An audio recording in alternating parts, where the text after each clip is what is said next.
Do you remember those things from the 1980s? The ones so unforgettable, everyone still misses them today? These everyday parts of life filled our homes, our weekends, and our friendships, shaping the way we laughed, played, and grew up together. But why do these memories still feel closer to our hearts than the world we live in now? Saturday morning cartoons without streaming were the highlight of the week for kids in the 1980s. Unlike today, where shows are available on demand at any hour, cartoons back then were reserved for one sacred morning slot. Kids woke up early, poured themselves a giant bowl of sugary cereal, and planted in front of the television for hours. It was not just about the shows themselves, it was about the ritual. Commercials were packed with toys, snacks, and the latest action figures, creating a full-blown childhood experience. Missing a Saturday morning lineup meant waiting an entire week for the chance to catch it again, since reruns and recordings were rare luxuries. Families remember the living room filled with laughter, jingles, and the glow of animated worlds that only appeared once a week. Those mornings became milestones of growing up, shaping how an entire generation bonded with friends over shared storylines at school on Monday. Today, the memory is bittersweet. Cartoons are always available, but the magic of waiting and savoring has vanished. Friday night video store runs were a family tradition in the 1980s. Blockbuster and mom-and-pop shops lined their shelves with rows upon rows of VHS tapes, each one holding the promise of the perfect weekend movie night. Families piled into cars, kids racing to the children's section, while parents debated new releases versus old favorites. The smell of plastic VHS cases and the sound of rewinding machines created a unique atmosphere that is impossible to replicate today. Choosing a movie was half the fun, arguing over which film everyone could agree on, then hoping it was still in stock. Late fees loomed like a threat, but that never stopped people from renting one more tape than they needed. For many, video stores were as much about the browsing as the watching, with endless rows of covers sparking the imagination. Friday nights were not complete without the ritual of picking, renting, and rushing home to dim the lights and press play. It was a slower, more communal experience that feels completely lost in the age of instant streaming. Arcades packed with quarters were the neon-lit playgrounds of the 1980s. The sounds of Pac-Man munching dots, Galaga ships firing, and pinball machines clanging filled the air. Kids carried pockets full of quarters, ready to line them up on machines to claim the next turn. The glow of screens reflected on eager faces as friends battled for high scores, often scrawling their initials into arcade legends. These arcades were more than games. They were gathering places where kids made friends, rivals, and memories. The excitement of walking into a buzzing arcade, carpet patterned in neon swirls, cannot be compared to playing at home today. Parents sometimes shook their heads at the noise, but for kids, it was magic. The smell of popcorn and soda mixed with the flashing lights to create an atmosphere that felt alive and endless. Losing quarters too fast was part of the thrill, teaching kids that every victory came with a cost. Today, arcades still exist, but the 1980s version was a golden age of flashing lights, pounding music, and the sound of coins falling into machines. The mall as a hangout spot was central to teenage life in the 1980s. Food courts, record shops, and clothing stores all served as backdrops to friendships, gossip, and young romance. Teens met at the mall to spend afternoons walking aimlessly, sipping sodas, and popping into shops just to look. Malls were more than shopping centers. They were stages for social life where being seen was as important as what you bought. Parents dropped kids off knowing they would be safe, surrounded by stores and security. For many teens, the mall was freedom, a place to explore independence without straying too far. Friend groups claimed their favorite tables in food courts, laughing over fast food and planning the rest of their weekend. Record shops, bookstores, and arcades gave endless excuses to linger. The mall was loud, bright, and filled with possibility, and for an entire generation, it was the heartbeat of youth culture. The decline of malls has left a strange emptiness, as these sprawling spaces no longer play the same role in daily life. Walkmans with foam headphones were revolutionary, turning music into a private experience for the first time. Before then, music was shared through radios, boom boxes, or stereos blasting in living rooms. Suddenly, with a cassette player clipped to your belt, you could walk anywhere with your own personal soundtrack. The orange or yellow foam headphones became a symbol of individuality, instantly recognizable in school hallways and on city sidewalks. The hiss of cassettes and the click of buttons added their own rhythm to the music. Tapes sometimes tangled, forcing kids to rewind them with pencils. But the Walkman's novelty outweighed its flaws. Teenagers loved escaping into their own world while riding the bus or walking to school. Parents marveled at how quiet car rides became once everyone had their own Walkman. The device was more than a gadget. It was independence in your pocket, a way to carve out personal space in a noisy world. Today's earbuds owe everything to that foam-covered pair that made the 1980s feel like a personal concert. Mixtapes made by hand were love letters, friendship tokens, and personal statements in the 1980s. Crafting the perfect mixtape took hours of sitting by the radio, finger poised on the record button, waiting for your favorite song to play. Timing had to be flawless, or the DJ's voice cut in, ruining the flow. Sometimes kids would sit through entire countdown shows just to capture the top songs, hoping their fingers were fast enough to skip commercials. The effort gave each tape a sense of weight, as though the sweat and patience poured into it were as important as the music itself. Even the occasional recording mistake, half a weather report or a DJ laughing, became part of the charm. Tapes were rewound, re-recorded, and rearranged until every track created the perfect mood. Giving someone a mixtape was not just about sharing music. It was about saying, "This is how I feel." Teenagers traded tapes filled with pop, rock, and heartfelt ballads, creating personalized soundtracks of their lives. The handwriting on the cassette case was as meaningful as the songs inside. Friends bonded over tapes swapped in school hallways, while crushes carefully unwrapped the music meant just for them. Unlike today's playlists, mixtapes carried weight. They represented time, effort, and emotion recorded one track at a time. For those who made and received them, mixtapes remain one of the most cherished pieces of 1980s nostalgia. Roller rink parties were the ultimate birthday celebration of the 1980s. Kids rented skates, wobbled onto the floor, and gathered under the mirror ball as disco tracks filled the air. Neon lights flashed, walls glowed, and friends held hands as they spun in circles. Parents sat on benches with cake and pizza, ready for after-skate feasts. The sound of wheels rolling on hardwood mixed with laughter and shrieks of kids learning to balance. Some rinks even had DJs who doubled as party hosts, calling out contests or dedicating songs to the birthday kid. The excitement of a couples skate or a limbo contest added to the magic, even if half the kids fell flat on their faces. Photographs from these parties, kids in tube socks, striped shirts, and big grins, still feel like frozen time capsules of the decade. Rink employees often organized games like limbo or couple skates, adding to the excitement. The birthday child got the spotlight, skating with friends while the DJ announced their name over the speakers. Roller rink parties became legendary in memory, with photos of kids in striped shirts, bowl haircuts, and grins stretched ear to ear.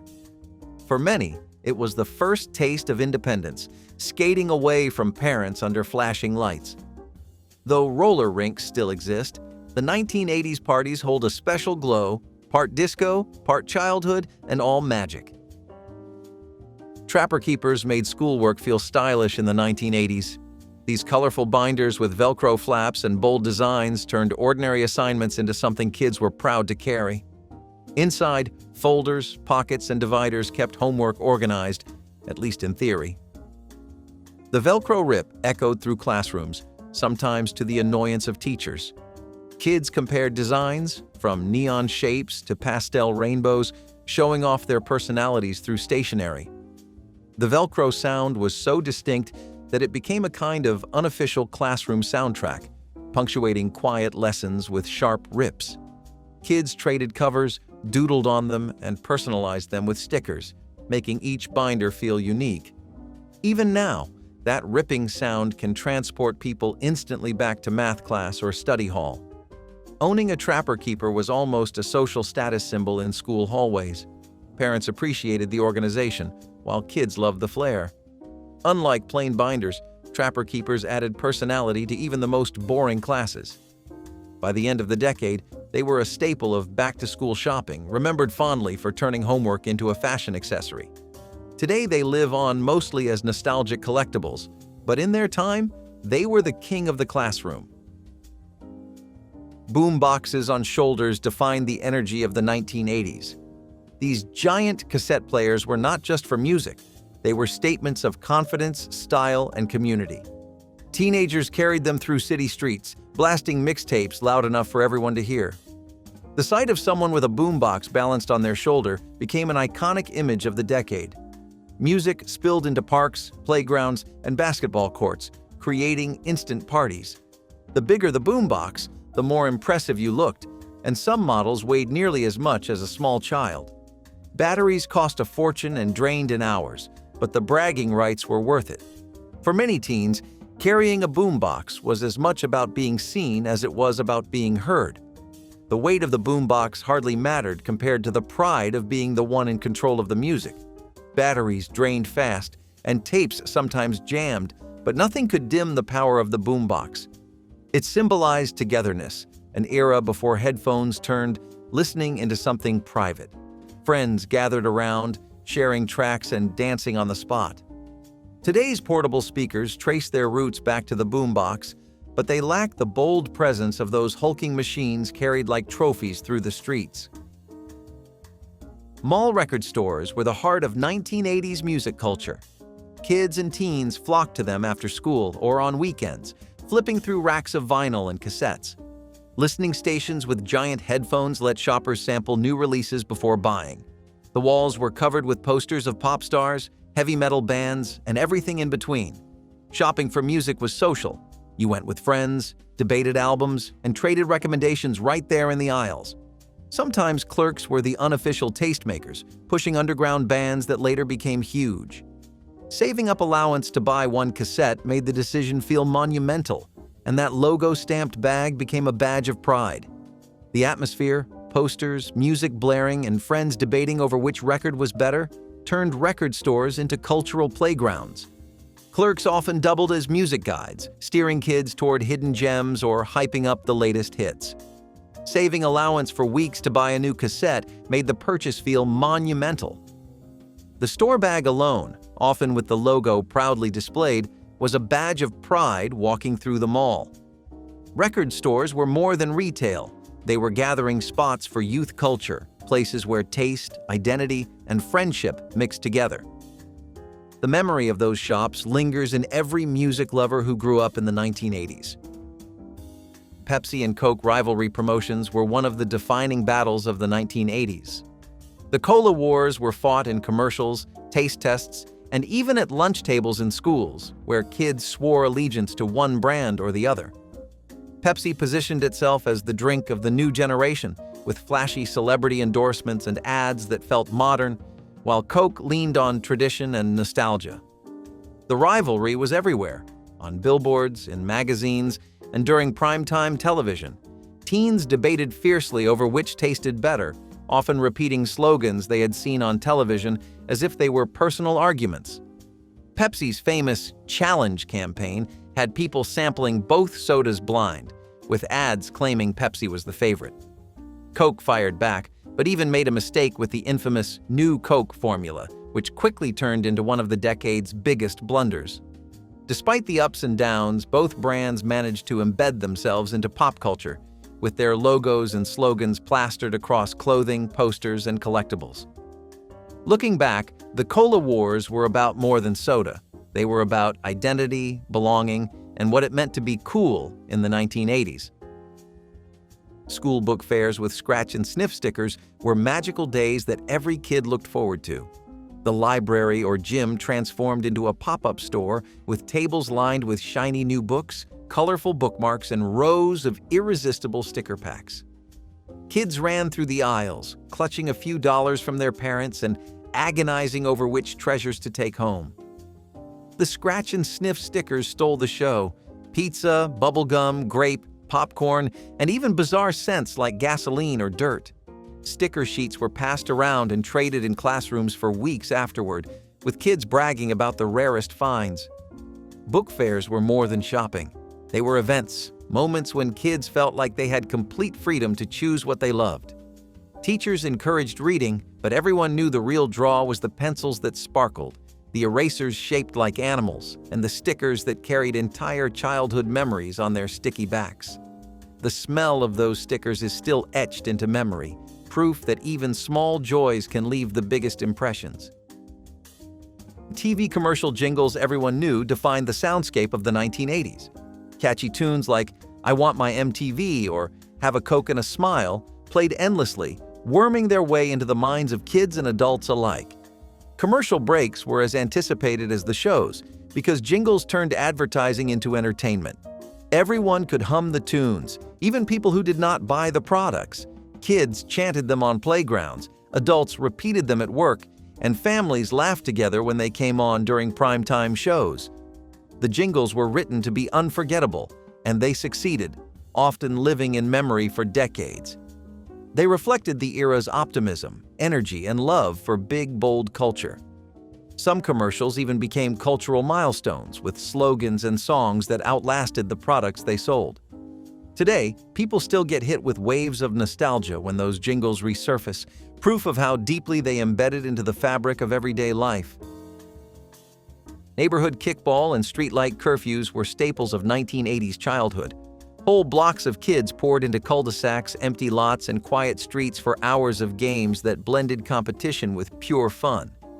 The rules were simple and flexible. Whoever had the ball called the shots. Older kids taught younger ones how to play, and everyone knew the most important rule of all: be home when the streetlights came on. That glowing signal was a universal curfew, flashing across neighborhoods as the sky darkened. Parents trusted the system, knowing their kids were safe, roaming only as far as the block allowed. The laughter, shouts, and pounding of sneakers on asphalt echoed through summer evenings. Sometimes games ended in squabbles, but mostly they ended in sweaty hugs, promises to do it all again tomorrow, and bikes scattered in every driveway. Those moments built friendships, taught teamwork, and created memories so strong that even decades later, people still dream about them. Birthday parties at McDonald's were an unmatched thrill for 1980s kids. The bright party rooms with colorful decorations and paper hats created an atmosphere that felt larger than life. Happy Meals were part of the celebration, with toys that doubled as souvenirs. Parents ordered sheet cakes with Ronald McDonald's face, and sometimes the clown himself appeared to entertain kids with balloons and jokes. Party hosts led games, kids crowded into booths, and the smell of fries and burgers filled the air. It was affordable, cheerful, and felt like a ticket into childhood joy. For many, those parties were the first time they felt like the center of attention, celebrated not just with family, but with all their friends at once. The photos, kids with ketchup-stained smiles and cone hats, capture a kind of innocence that feels lost today. The combination of friends, food, and fun made McDonald's birthdays legendary, and the memory of them still brings back smiles decades later. Polaroid family photos captured the essence of 1980s spontaneity.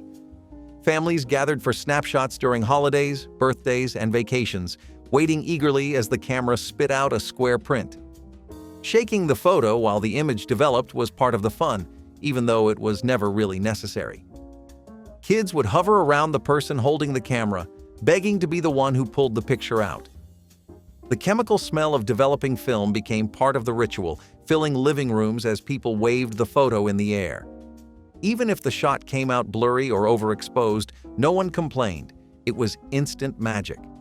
The pictures came out with imperfect lighting, blurry edges, and sometimes accidental fingers in the frame, but that was part of their charm.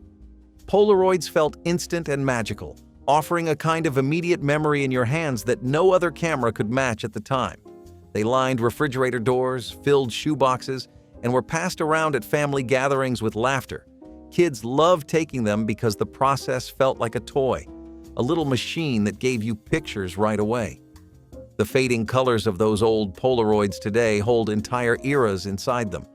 They are proof of how families lived, loved, and laughed in moments too ordinary for professional photography, but too precious to forget.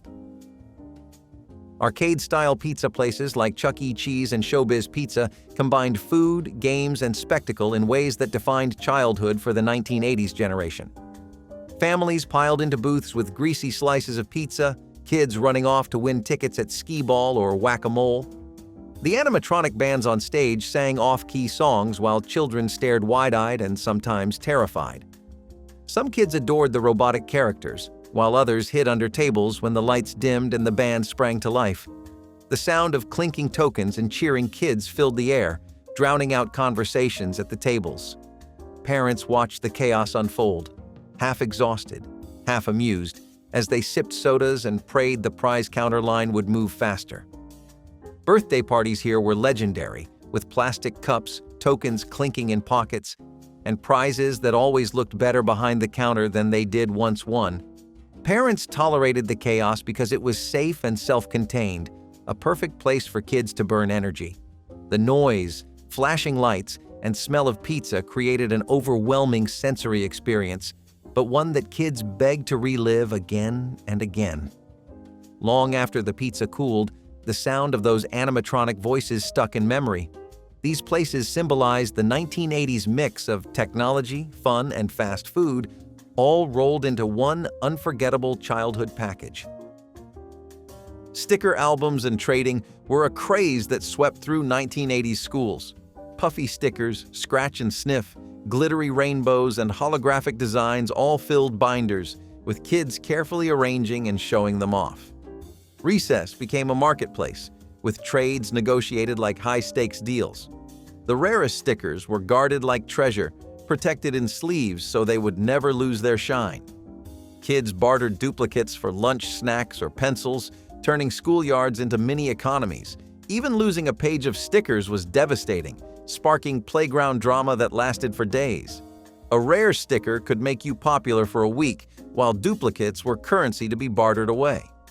Kids compared pages, flipping through albums with pride, protecting their collections with plastic sleeves. Parents might have seen them as frivolous, but for children, sticker albums were serious business. The joy of peeling one from its sheet and carefully pressing it into place was unmatched. Collections grew, friendships were strengthened, and playground rivalries sparked over trades gone wrong. The craze eventually faded, but those albums remain treasured keepsakes of a childhood where shiny stickers carried all the weight of gold. Concert t-shirts that lasted forever were one of the coolest badges of honor in the 1980s. Bands toured constantly, and grabbing a shirt at the merch stand was proof that you had been there, part of the energy of a live show. Teens wore them until they were threadbare, the logos fading but the pride never dimming. Some shirts were so oversized they doubled as pajamas, while others were worn so often the ink cracked into pieces. Washing them carefully was a ritual, since no one wanted their favorite logo to fade too quickly. At school, spotting another kid with the same tour shirt often sparked instant conversations and friendships. Each shirt told a story: who you saw, who you went with, and what songs were played that night. They were not just clothing. They were identity stitched into cotton. At school, a concert tee instantly signaled your taste, your tribe, and sometimes your rebellion. Parents rolled their eyes, but peers nodded with respect. Even decades later, many people still keep those shirts tucked away in drawers or framed on walls, reminders of music that shaped their youth.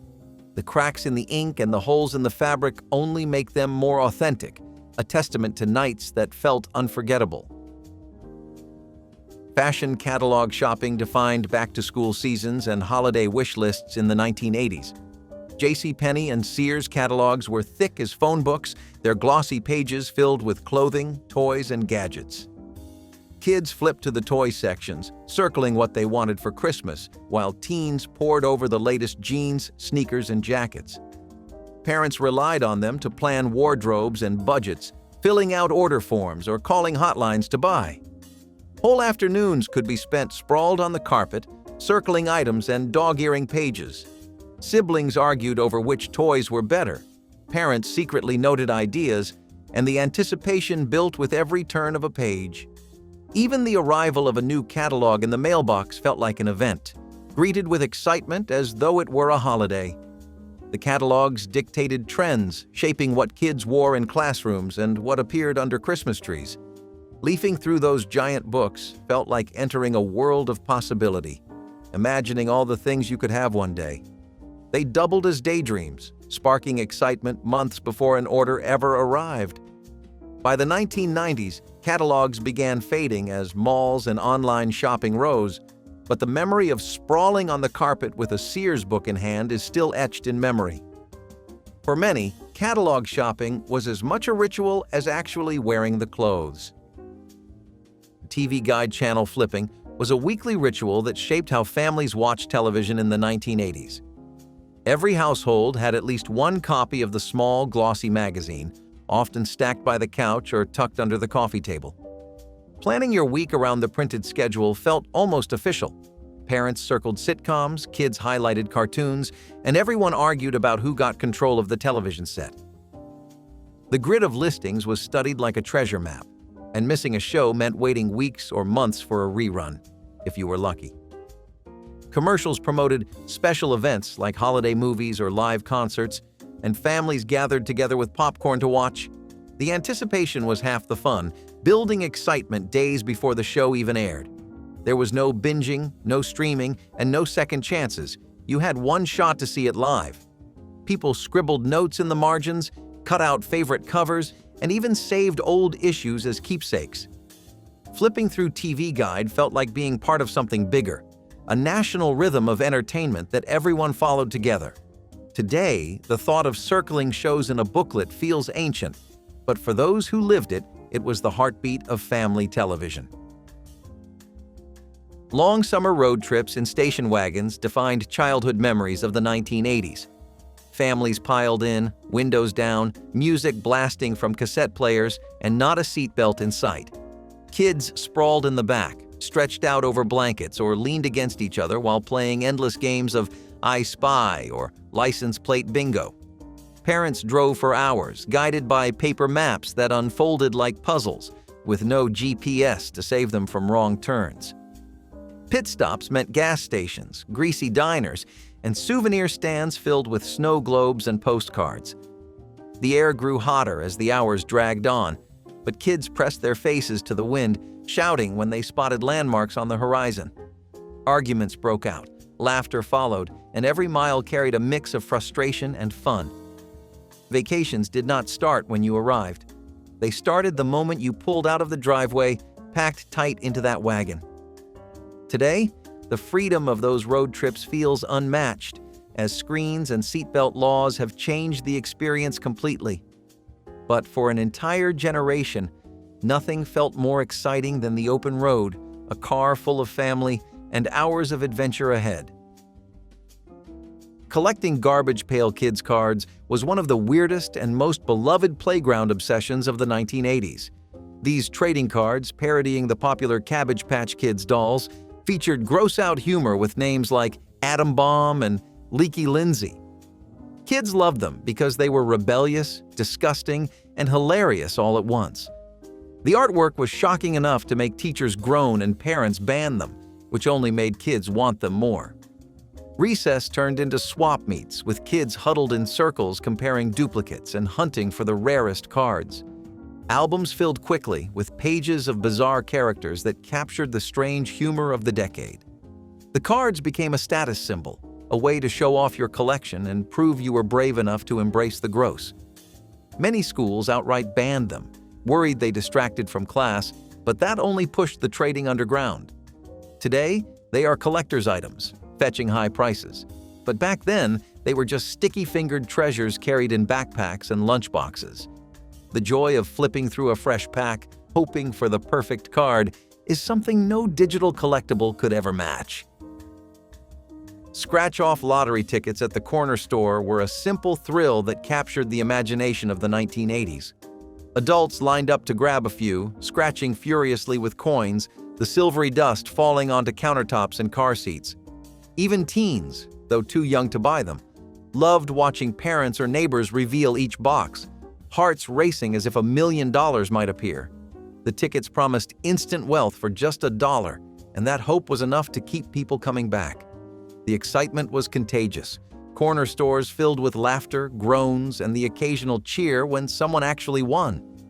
For most, the winnings were just another ticket or a couple of dollars, but the dream was the same every time. Scratch-offs were casual entertainment, a way to turn spare change into a fleeting burst of possibility. The tactile thrill of scraping away the coating made them addictive, the sound as satisfying as the anticipation. Even losing tickets were saved sometimes, piled up as souvenirs of near misses.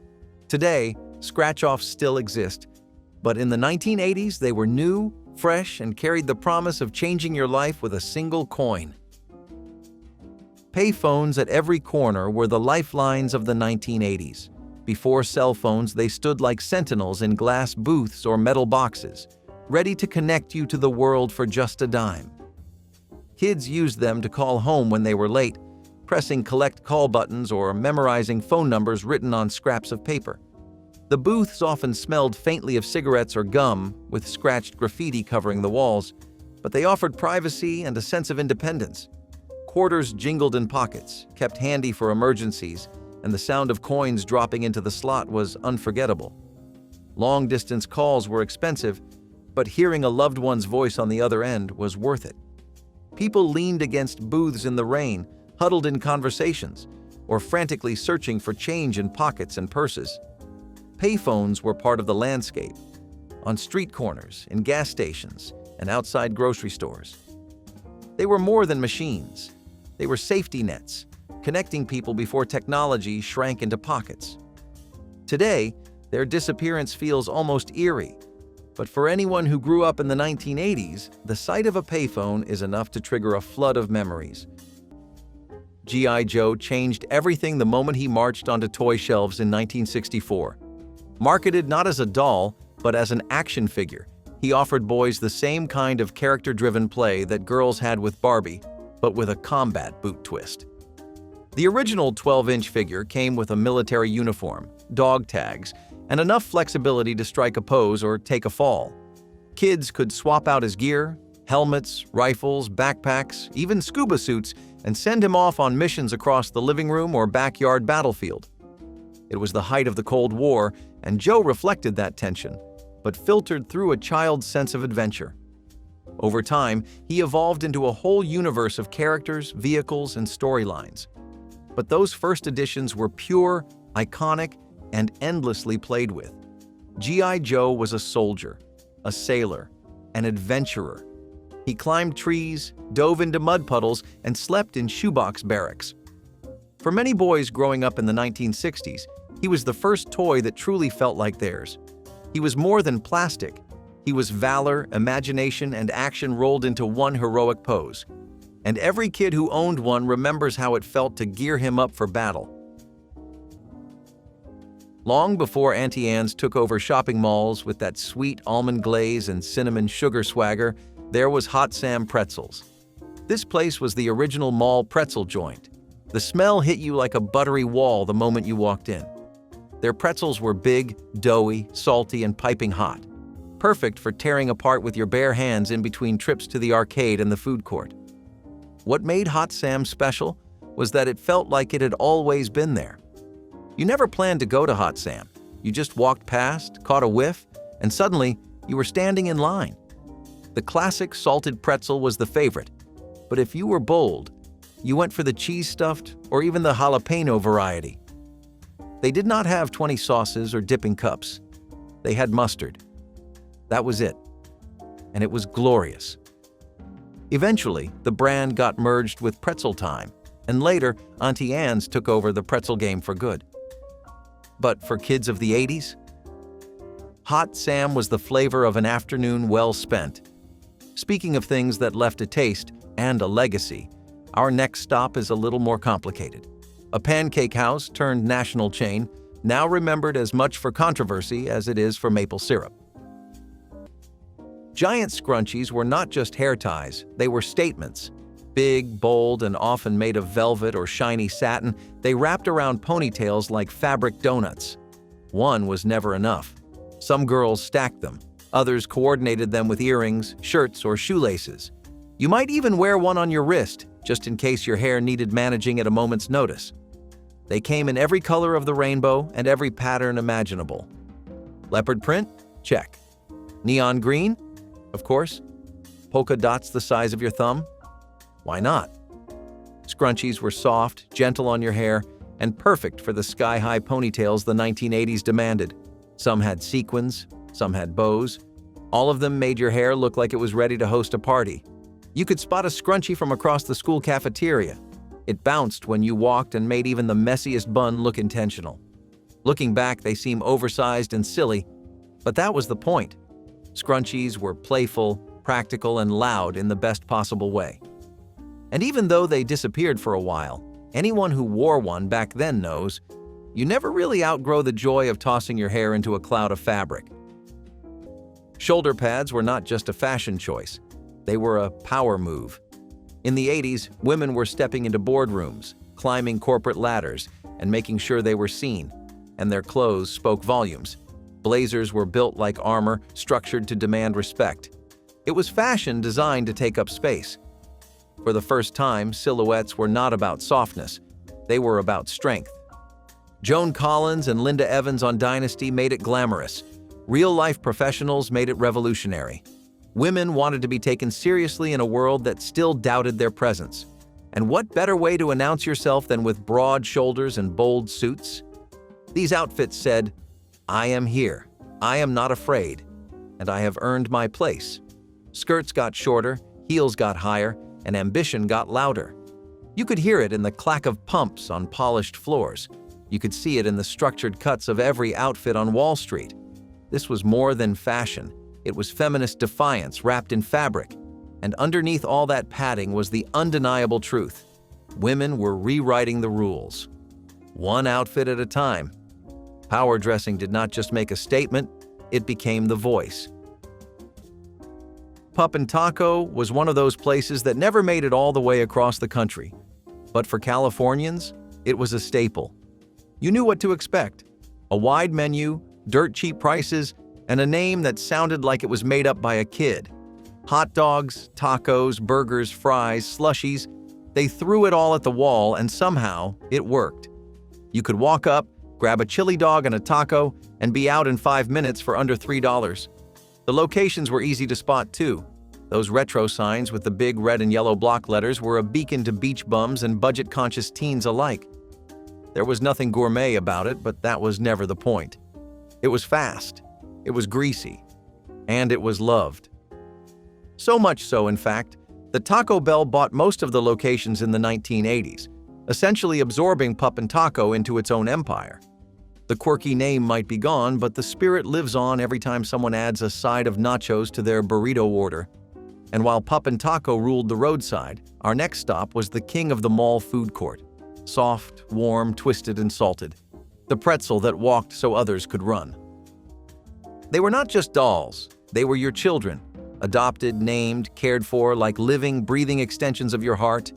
Cabbage Patch Kids exploded into American homes like nothing else before them. Chubby cheeks, yarn hair, signed bottoms, they were adorable and slightly strange. But they were yours. No two were the same. That was the magic. It felt personal, like fate. Parents fought in department stores to get them. Shelves emptied in seconds. News clips showed grown adults wrestling over plush plastic babies. It was not just a toy. It was a phenomenon. And it swept through the country like a fever dream. Kids brought them everywhere, to school, to bed, to dinner. They came with birth certificates and backstories, turning playtime into family drama. In an age of make-believe, these dolls made things feel real. The craze might sound ridiculous today, but in the moment, it was everything. A doll you had to adopt? That was not just marketing, it was genius. It made you feel responsible, important, part of something. And when the madness faded, what was left was a memory of wide-eyed joy, pure affection, and a little friend who made childhood feel alive. Shoulder pads were not just a trend, they were a transformation. You could put on a blazer and suddenly feel like a corporate warrior, even if you were just headed to homeroom. The goal was to look powerful, confident, and vaguely like a football player on a job interview. From business suits to casual blouses, shoulder pads invaded every piece of clothing in the 1980s. You could not escape them.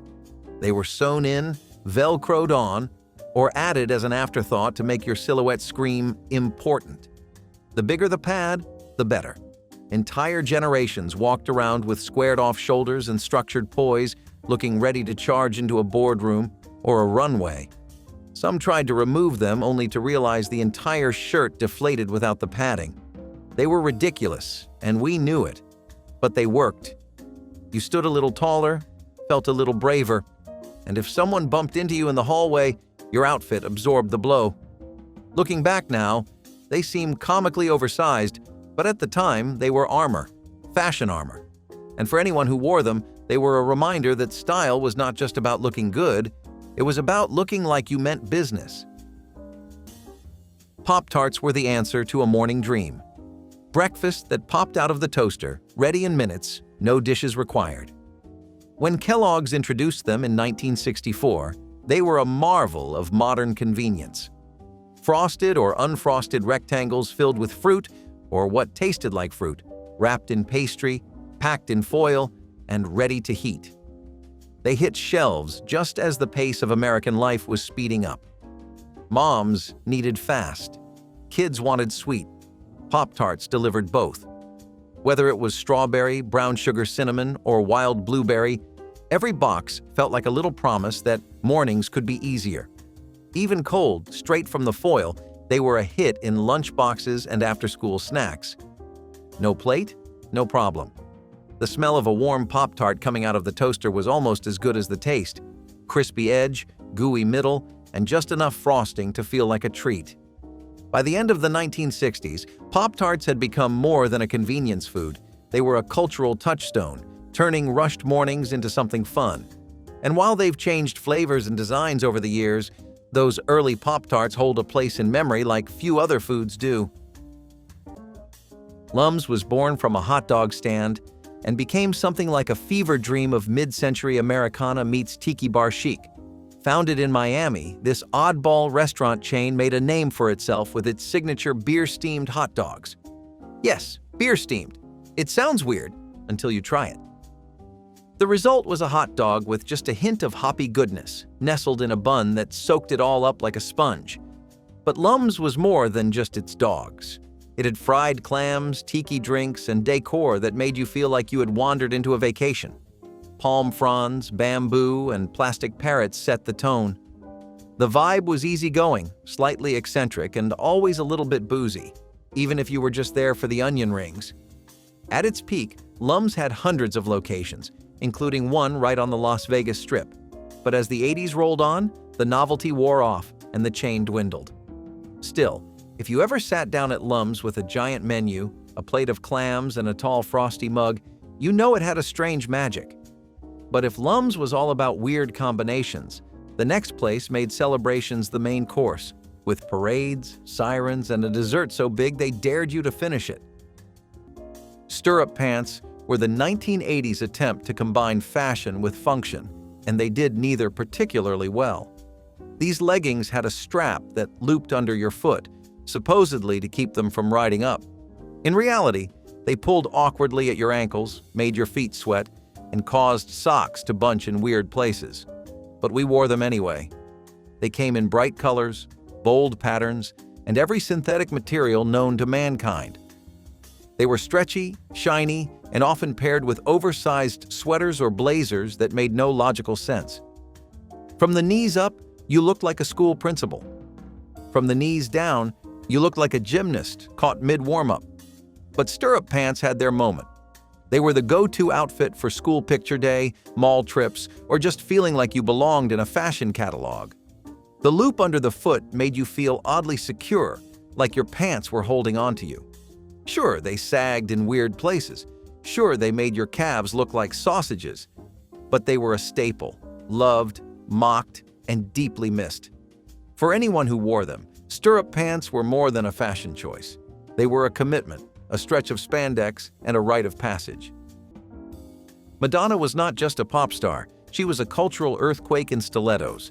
With every music video, every outfit, every defiant stare into the camera, she redefined what it meant to be a woman on stage. Like a Virgin was not just a song. It was a dare, a challenge to tradition, a celebration of contradiction. She was innocence and provocation, lace gloves and rosaries, punk attitude and disco flair. No one looked like her. No one acted like her. And that was the point. In a world trying to box in femininity, Madonna kicked the walls down in heels. She made fashion dangerous again. Layered bracelets, teased hair, oversized crucifixes. Suddenly, teen girls everywhere were dressing like her, talking like her, being her. Her fashion was not an accessory to her music. It was the message: be bold, be loud, be unapologetically you. She did not just influence trends, she created blueprints. And behind the sequins and fishnets was something deeper. The idea that pop could be powerful, that glam could be gritty, and that no one had to ask permission to be seen. Madonna turned rebellion into runway. She gave attitude a soundtrack. And for anyone growing up in the 80s, she was proof that being different could make you unforgettable. Etch A Sketch was a toy box essential for many kids growing up in the 1960s, a red-framed tablet that made art out of turning two little white knobs. Created in France and introduced to the American market in 1960, it was as magical as it was mechanical. There were no batteries, no screens, no noise, just pure possibility inside that gray, powder-filled screen. The left knob controlled horizontal lines. The right knob handled vertical ones. And with patience and lots of do-overs, you could draw a house, a name, even a passable Mickey Mouse. But here's the kicker. If you messed up, you just shook the thing.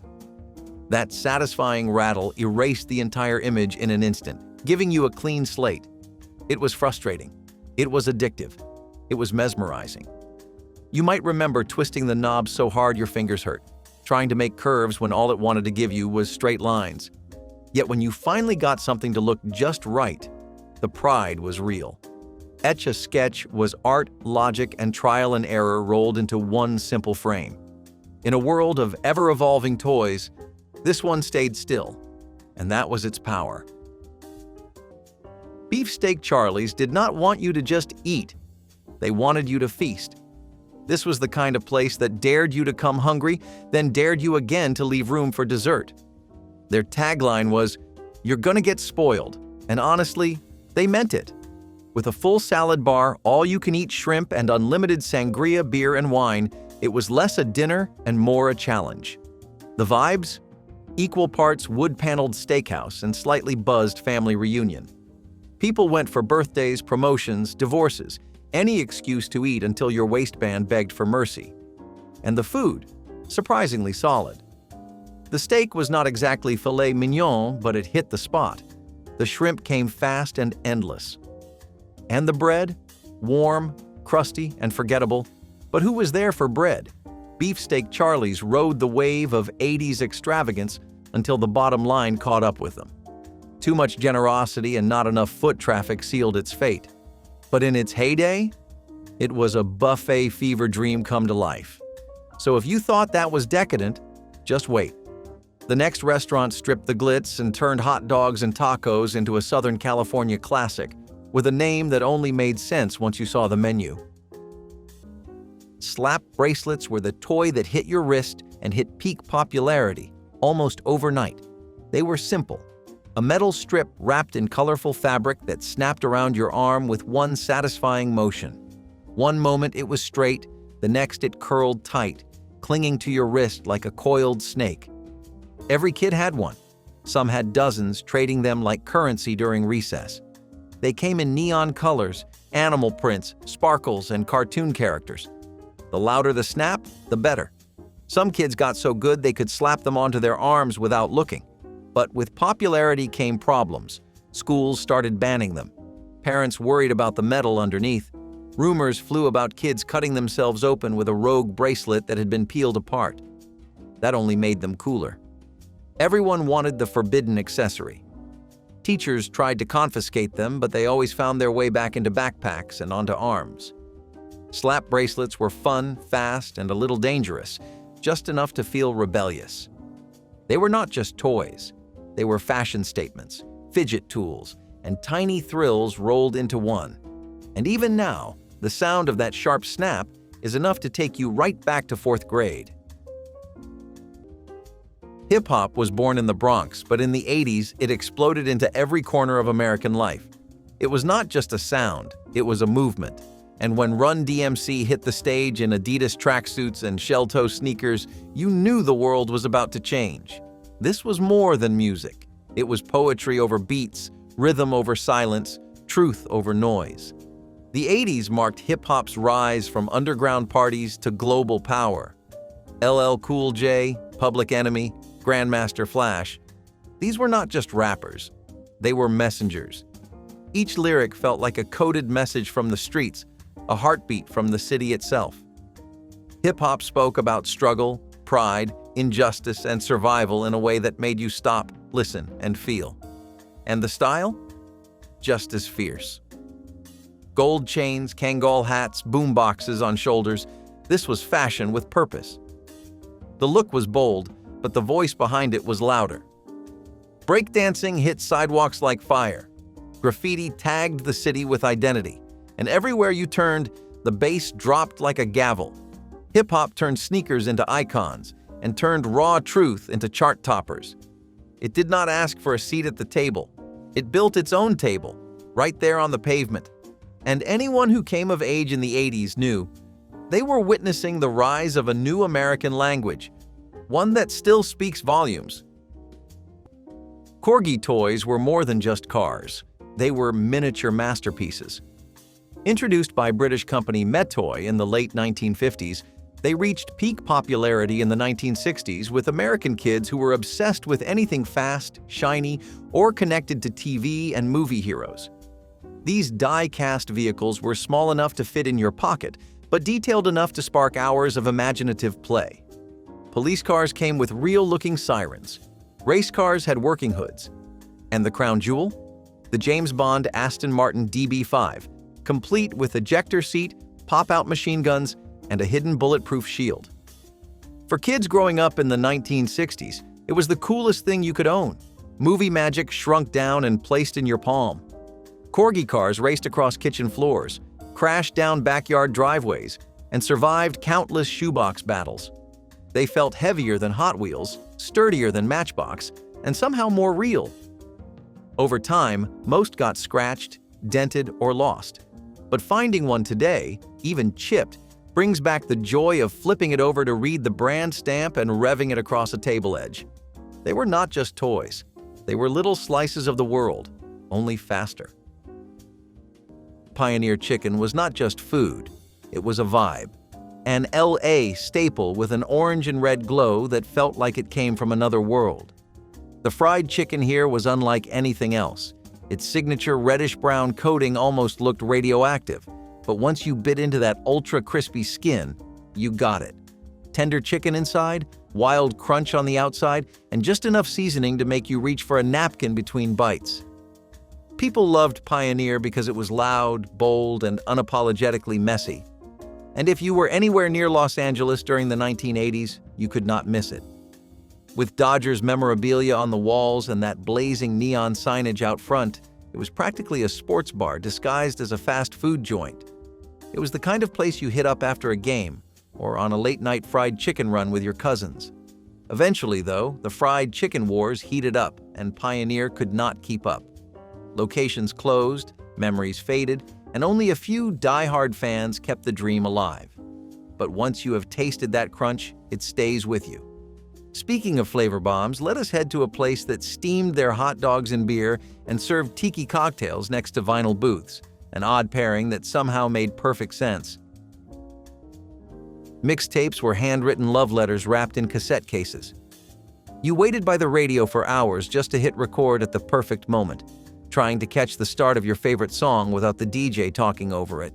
You rewound, replayed, and carefully curated the perfect order so each track melted into the next. Some were made for crushes, others for best friends. Some were sorry tapes, and some were just because. Each one had a theme, a purpose, and a heart behind it. You picked songs that said what you could not, Then you labeled the tape in your best handwriting, maybe decorated the case, and handed it over like it was treasure. Because it was. A great mixtape took hours, sometimes days, to get just right. And when someone gave you one, you listened to it until the tape wore thin and the sound warped. Mixtapes were not just music, they were memories, feelings, time capsules wrapped in magnetic ribbon. And long after the songs faded, you remembered the person who made it, their handwriting, their choices, their message. Even now, in a world of playlists, nothing hits quite like the soft click of a tape deck and a song you once recorded just for someone else. If the 1980s had a soundtrack, it blared from a boombox. Big, bulky, and proud, the boombox was more than just a stereo. It was a statement. You carried it on your shoulder not because it was easy, but because it was loud. It was rebellion with a battery pack. Hip-hop rose from sidewalks and city blocks, and the boombox was its pulpit. Breakdancers made cardboard stages. Crowds formed like rituals. The music roared, and the city danced. These machines brought bass into backyards, rhythm into corners, and unity into chaos.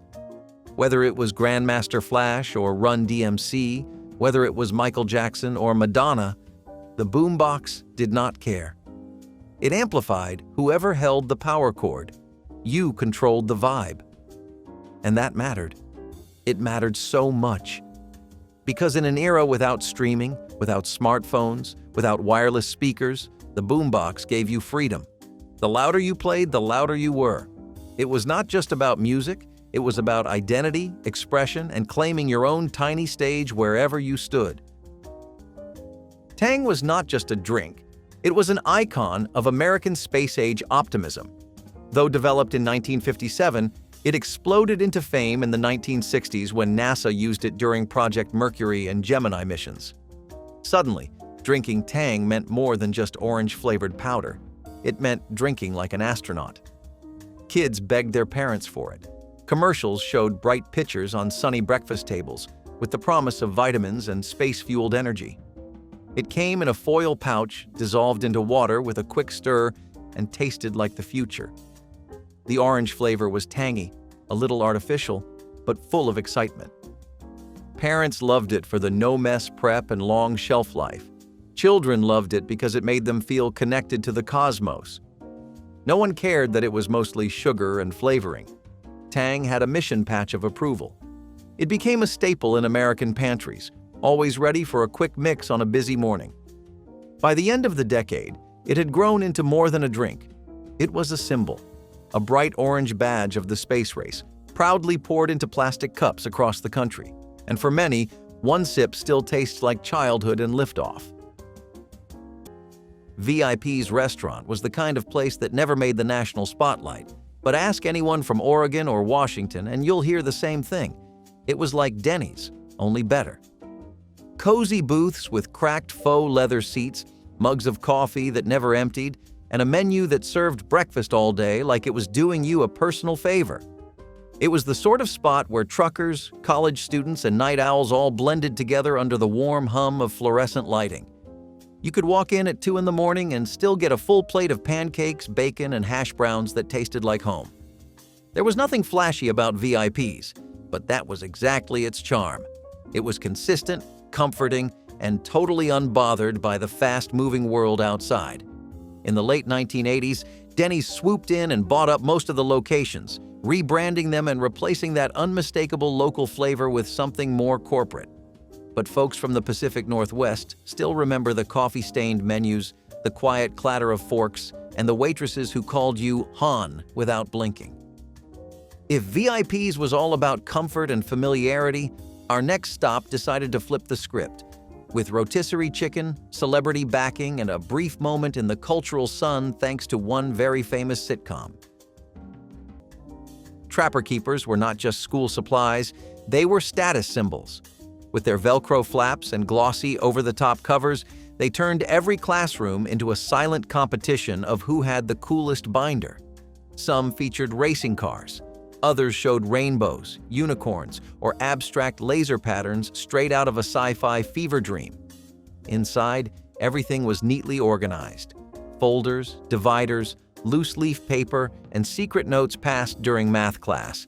The Velcro made a loud rip every time you opened it, an announcement that learning was about to begin, or at least be attempted. Trapper keepers made you feel like you had your life together, even if your grades said otherwise. Teachers had a love-hate relationship with them. They were bulky, distracting, but undeniably effective at keeping your stuff in one place. And if you had one with a matching pencil case, you were royalty. Years later, people still remember the smell of the plastic, the feel of flipping through those laminated folders, and the thrill of sliding in a new pack of notebook paper. Trapper keepers were not just for school, they were for showing off, staying organized, and feeling like you had a little piece of the future in your backpack. So before you go, drop a comment about which 1980s memory you wish could come back, hit like if it made you smile, and subscribe so you can keep reliving the moments that made growing up unforgettable.